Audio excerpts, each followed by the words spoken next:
Okay, so we're going to be taking a quick look at what's called the 3D strategy. This video will be posted every time that we do the 3D strategy, just as a reference point, especially for those of you that are learning remote with us right now.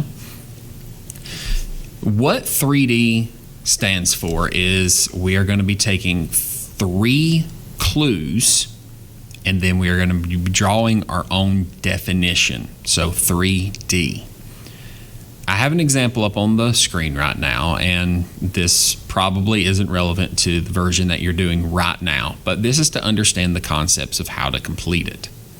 So the term is Baron de Montesquieu.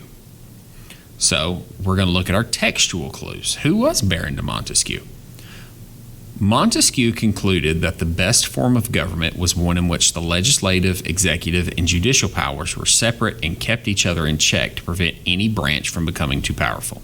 He believed that uniting these powers, as in the monarchy of Louis XIV, would lead to despotism.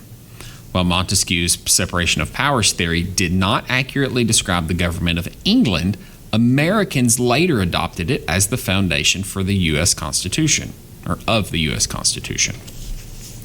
So then we're going to take a look at our visual clue. And we see the words Constitution and arrows going out in 3 separate directions, pointing to a legislative branch, the executive branch, and the judicial branch. So what it's asking for in a definition, this is a summary of what the term did, means, things like that. It's going to change. So if we're looking at a person, what did they influence? What did they do? Montesquieu influenced the thinking of the founding fathers that ultimately led to the separation of powers.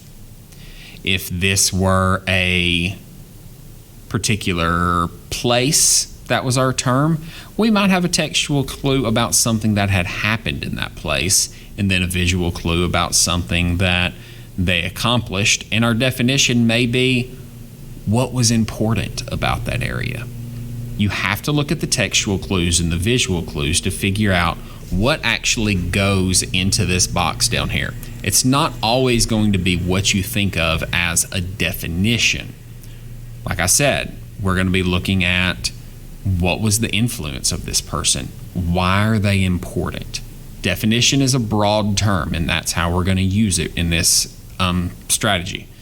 So, in the material that you have, whichever one you're on right now, read through the textual clues, pay attention to the visual clues, and then see if you can draw some parallels. What do they have in common? What, if you combine these two things, are they trying to tell you?